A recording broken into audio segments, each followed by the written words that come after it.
سورہ طٰہٰ کی آیت نمبر 105۔ سورہ طٰہٰ کا 6واں رکوع اور 16ویں پارے کا 15واں رکوع۔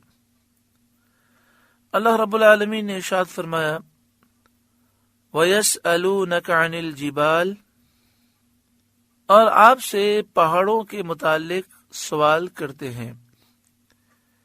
حضرت عبداللہ بن عباس رضی اللہ تعالی عنہما نے فرمایا قبیلہ ثقیف کے ایک شخص نے رسول کریم صلی اللہ علیہ وآلہ وسلم سے پوچھا کہ قیامت کے دن پہاڑوں کا کیا حال ہوگا۔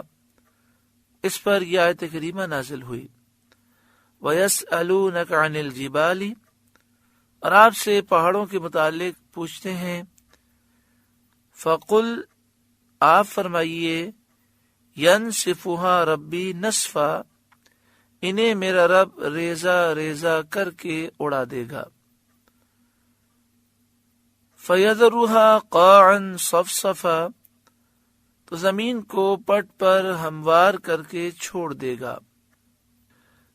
اللہ تبارک و تعالی قیامت کے دن زمین کو سیدھا فرما دے گا اور اس پر سے پہاڑ اور عمارتیں سب ختم ہو جائیں گی۔ لا ترى فيها عوجا ولا امتا، کہ تو اس میں نیچا اونچا کچھ نہ دیکھے، یعنی زمین ایسی سیدھی ہوگی کہ اس میں اونچ نیچ نہ ہوگی۔ یومئذ یتبعون الداعی لا عوج له، اس دن پکارنے والے کے پیچھے دوڑیں گے، اس میں کجی نہ ہوگی۔ یعنی حضرت اسرافیل جو پکارنے والے ہیں، یہ لوگوں کو قیامت کے دن موقف کی طرف بلائیں گے اور ندا کریں گے چلو رحمان کے حضور پیش ہونے کو، تو کوئی اس دعوت سے انحراف نہ کر سکے گا، بلکہ بے اختیار سب اس طرف دوڑیں گے۔ وَخَشَعَتِ الْأَصْوَاتُ لِلرَّحْمَنِ، اور سب آوازیں رحمان کے حضور پست ہو کر رہ جائیں گی، یعنی اللہ کی ہیبت و جلال سے آوازیں پست ہوں گی۔ فَلَا تَسْمَعُ إِلَّا ہَمْسًا، تو نہ سنے گا مگر بہت آہستہ آواز۔ حضرت عبداللہ بن عباس رضی اللہ تعالی عنہما نے فرمایا ایسی کہ اس میں صرف لبوں کی جنبش ہوگی، یعنی خوف کے مارے لوگوں کی آوازیں گلے میں پھنس جائیں گی، کوئی بولنا بھی چاہے گا تو صرف ہونٹ حرکت کر سکیں گے، آواز نہ نکلے گی۔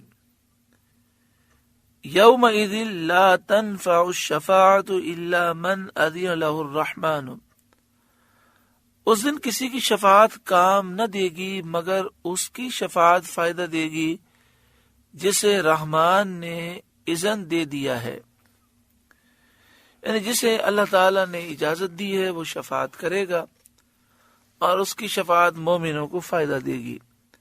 وَرَضِيَ لَهُ قَوْلًا، اور اس کی بات پسند فرمائی، یعنی جو نیک ہوگا صالح ہوگا اور جسے اجازت ہوگی وہ شفاعت کرے گا۔ شفاعت کبریٰ کا دروازہ عقید جہاں صلی اللہ علیہ وآلہ وسلم کھولیں گے۔ یعلم ما بین ایدیہم وما خلفہم، وہ جانتا ہے جو کچھ ان کے آگے ہے اور جو کچھ ان کے پیچھے، یعنی تمام ماضی کو، تمام حال کو، تمام مستقبل کو، دنیا اور آخرت کے تمام امور کو اللہ جانتا ہے۔ اللہ تعالیٰ کا علم بندوں کے ذات و صفات اور تمام حالات کو گھیرنے والا ہے۔ وَلَا يُحِيطُونَ بِهِ عِلْمًا، اور لوگوں کا علم اسے نہیں گھیر سکتا، یعنی تمام کائنات کا علم، ساری مخلوق کا علم مل بھی جائے تو ذات الہی کا وہ احاطہ نہیں کر سکتا۔ اس کی ذات کا ادراک علوم کائنات کی رسائی سے برتر ہے۔ ساری دنیا کا علم جمع بھی ہو جائے تو وہ مل کر اللہ تعالیٰ کی ذات کا احاطہ نہیں کر سکتا۔ وہ رب اپنے اسما صفات اور آثار قدرت اور شیون حکمت سے پہچانا جاتا ہے۔ بندہ جب اللہ تعالیٰ کے ناموں میں، اس کی صفات میں اور قدرت کے آثار میں اور جو اللہ تعالیٰ کے کاموں کی حکمتیں ہیں اس پر غور کرتا ہے تو اسے معرفت الہی حاصل ہوتی ہے۔ بعض مفسرین نے اس آیت کے معنی یہ بیان کیے ہیں، مخلوق کے علوم اللہ تعالیٰ کی معلومات کا اور اللہ کے علم کا احاطہ نہیں کر سکتے۔ بظاہر یہ عبارتیں دو ہیں، مگر انجام پر یا مفہوم پر نظر رکھنے والے بآسانی سمجھ لیتے ہیں کہ فرق صرف تعبیر کا ہے، بیان کا ہے۔ یعنی ساری مخلوق مل کر، ان کا علم مل کر نہ اللہ کی ذات کا احاطہ کر سکتے ہیں اور نہ اللہ کے علم کا احاطہ کر سکتے ہیں۔ وَعَانَتِ الْوُجُوهُ لِلْحَيِّ الْقَيُّومِ، اور سب منہ جھک جائیں گے اس زندہ قائم رکھنے والے رب کے حضور، اور ہر ایک عاجزی اور انکساری اور نیاز مندی کے ساتھ حاضر ہوگا، ہر ایک شان عجز و نیاز کے ساتھ حاضر ہوگا، کسی میں سرکشی نہ رہے گی۔ اللہ تعالیٰ کے قہر اور اللہ کی حکومت کے ظہور تام کا وہ وقت ہے، اللہ تعالیٰ کے قہر و حکومت کا ظہور تام ہوگا۔ وَقَدْ خَابَ مَنْ حَمَلَ ظُلْمًا،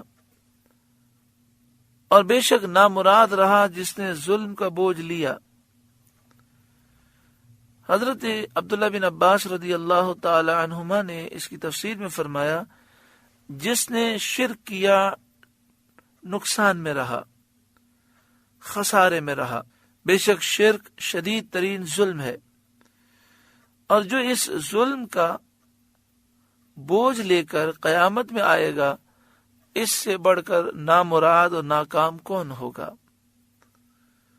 وَمَن يَعْمَلْ مِنَ الصَّالِحَاتِ، اور جو کچھ نیک کام کرے، وَهُوَ مُؤْمِن، اور ہو مسلمان، یعنی ایک مسلمان نیک کام کرے، فَلَا يَخَافُ ظُلْمًا وَلَا هَضْمًا، تو اسے نہ زیادتی کا خوف ہوگا نہ نقصان کا۔ اس آیت سے معلوم ہوا کہ عبادت اور نیک اعمال سب کی قبولیت کے لیے ایمان شرط ہے۔ ایمان ہو، عقیدہ درست ہو، اللہ اور اس کے رسول کی محبت ہو، نبی اکرم صلی اللہ علیہ وآلہ وسلم کا ادب، آپ کی تعظیم ہو دل میں، اللہ تعالیٰ نے جو آپ کو مقام و مرتبہ دیا انسان تسلیم کرتا ہو، تو ساری نیکیاں فائدہ دیتی ہیں، اور ایمان نہ ہو تو سب عمل بیکار ہیں۔ وَكَذَلِكَ أَنزَلْنَاهُ قُرْآنًا عَرَبِيًّا، اور یوں ہی ہم نے اسے عربی قرآن اتارا۔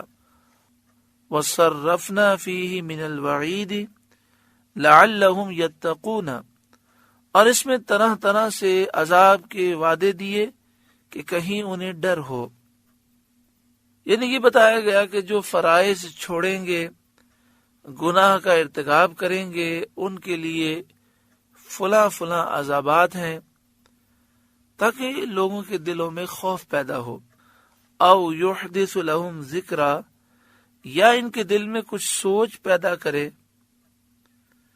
جس سے انہیں نیکیوں کی رغبت اور برائیوں سے نفرت ہو اور وہ نصیحت حاصل کریں۔ فتعال اللہ الملک الحق، تو سب سے بلند ہے اللہ سچا بادشاہ جو اصل مالک ہے، اور تمام بادشاہ اللہ کے محتاج ہیں۔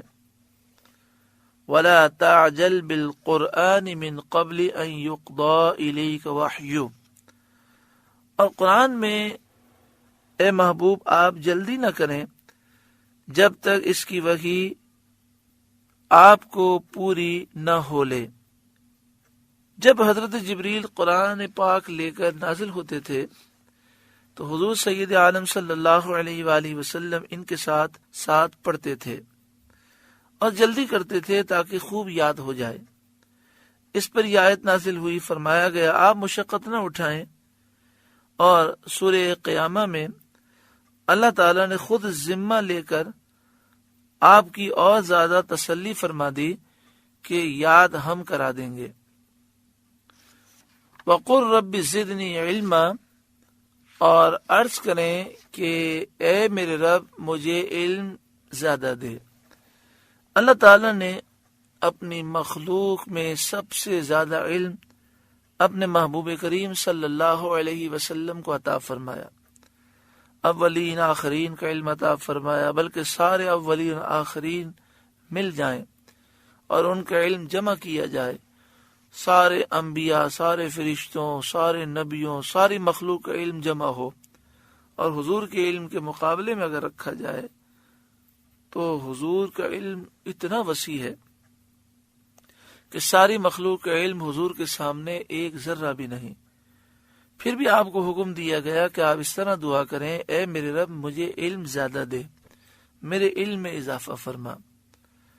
علم کتنی پیاری چیز ہے، اللہ تعالی ہمیں قرآن و حدیث کا علم عطا فرمائے، وہ علم کا نور عطا فرمائے کہ ہمارے سینے روشن ہوں۔ وَلَقَدْ عَهِدْنَا إِلَىٰ آدَمَ مِنْ قَبْلُ، اور بے شک ہم نے آدم کو اس سے پہلے ایک تاکیدی حکم دیا تھا کہ شجر ممنوعہ کے پاس نہ جائیں، اس درخت کے پاس نہ جائیں۔ فنسیا، تو وہ بھول گئے۔ وَلَمْ نَجِدْ لَهُ عَزْمًا، اور ہم نے ان کا قصد نہ پایا، یعنی حضرت آدم علیہ السلام نے ارادہ کر کے یہ کام نہیں کیا، آپ کو بھلا دیا گیا۔ بھول تو معاف ہوتی ہے، مگر اللہ کے نیک بندوں سے اگر بھول میں بھی کوئی لغزش ہو جائے تو وہ اللہ سے معافی مانگتے ہیں، روتے ہیں۔ حضرت آدم علیہ السلام اتنا روئے، کہتے ہیں ساری مخلوق کے آنسو جمع کیے جائیں تو حضرت آدم علیہ السلام کے آنسو اس سے زائد ہیں۔ 300 سال تک آپ نے شرم کے مارے آسمان کو نہیں دیکھا۔ اس میں عبرت ہے ہر اس شخص کے لیے کہ جو جان بوجھ کر گناہ کرتا ہے، اللہ کی نافرمانی کرتا ہے، لیکن پھر روتا نہیں ہے، ندامت کے آنسو نہیں بہاتا۔